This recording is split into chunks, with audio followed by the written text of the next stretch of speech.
அனைவருக்கும் காலை வணக்கம். இன்னைக்கு ஜூலை 16ஆம் தேதி புதன்கிழமை.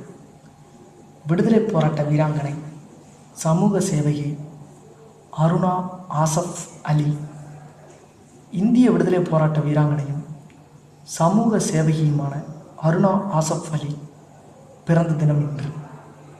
ஹரியானா மாநிலம் கால்கா நகரில், அப்போதைய பஞ்சாப் மாநிலத்தில் பெங்காலி குடும்பத்தில் 1909 பிறந்தவர். தந்தை ஓட்டல் நடத்தி வந்தார். லாகூர் கான்வென்ட்டில் பள்ளி படிப்பை முடித்தார். பிறகு நைனிட்டாலில் பயின்றார். இங்கிலாந்தில் உயர்கல்வி கற்க விரும்பியவர். அதற்கு பணம் ஈட்ட கல்கத்தா பள்ளியில் ஆசிரியராக பணியாற்றினார். சிறுவயதில் இருந்தே சுதந்திர வேட்கையும் துணிவும் கொண்டவர். இந்திய தேசிய காங்கிரஸில் இணைந்தார். சட்ட வல்லுநரும் காங்கிரஸ் கட்சி உறுப்பினருமான ஆசிஃப் அலியை சந்தித்தார். ஆங்கில இலக்கியத்தில் இருவருக்கும் இருந்த ஈடுபாடு இவர்களை வாழ்க்கையிலும் இணைய வைத்தது. உப்பு சத்தியாகிரகத்தில் பங்கேற்றதால் ஓராண்டு காலம் லாகூர் சிறையில் அடைக்கப்பட்டார். தொடர்ந்து பல போராட்டங்களிலும் பங்கேற்று சிறை சென்றார். டெல்லி சிறையில் அடைக்கப்பட்ட இவர் பெண் அரசியல் கைதிகளின் உணர்வுகளை மதிக்காத சிறை அதிகாரிகளுக்கு எதிராக போராட முயன்றார். உடனே ஆண்கள் சிறையான அம்பாலாவுக்கு மாற்றப்பட்டு தனிமைச் சிறையில் அடைக்கப்பட்டார். மற்றவர்கள் விடுவிக்கப்பட்ட பிறகும் இவர் விடுதலை செய்யப்படவில்லை. இதை கண்டித்து மற்ற பெண்களும் வெளியேறாமல் போராட்டம் நடத்தினர். பின்னர் மகாத்மா காந்தி தலையிட்டதாலும் பொதுமக்கள் போராடியதாலும் விடுதலை செய்யப்பட்டார். 1942 வெள்ளையனை வெளியேறு இயக்கத்தின் போது பல தலைவர்கள் கைது செய்யப்பட்ட நிலையில் முன்னணி தலைவராக இருந்து போராட்டத்தை வெற்றிகரமாக வழிநடத்தினார். பம்பாய் கோவாலியா குள மைதானத்தில் தடையை மீறி காங்கிரஸ் கொடியை ஏற்றினார். இதற்காக கைது செய்யப்பட்டு சிறையில் அடைக்கப்பட்டார்.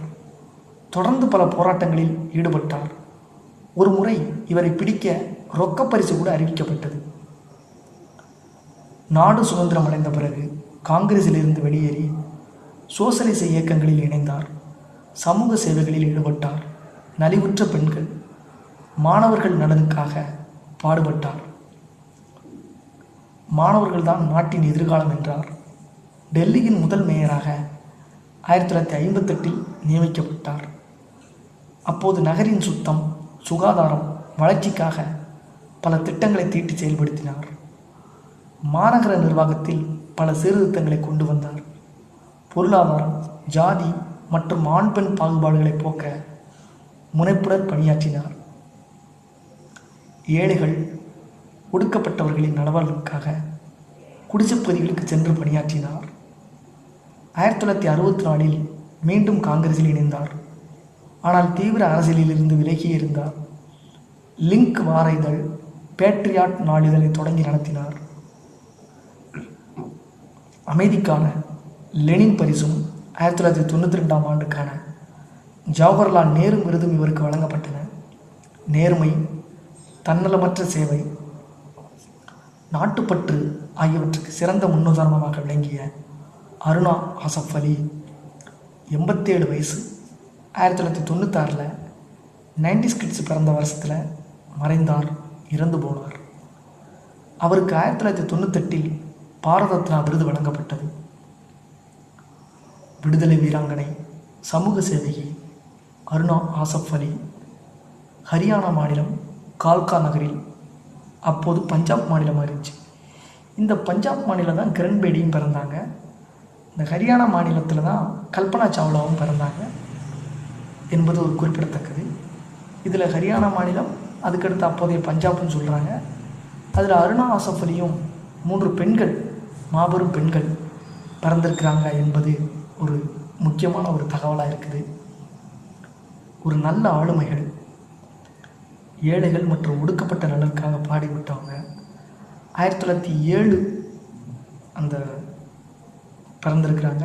1905 வங்கப்பிரிவினை, 1907 1909 பிறந்திருக்கிறாங்க பெங்காலி குடும்பத்தில்.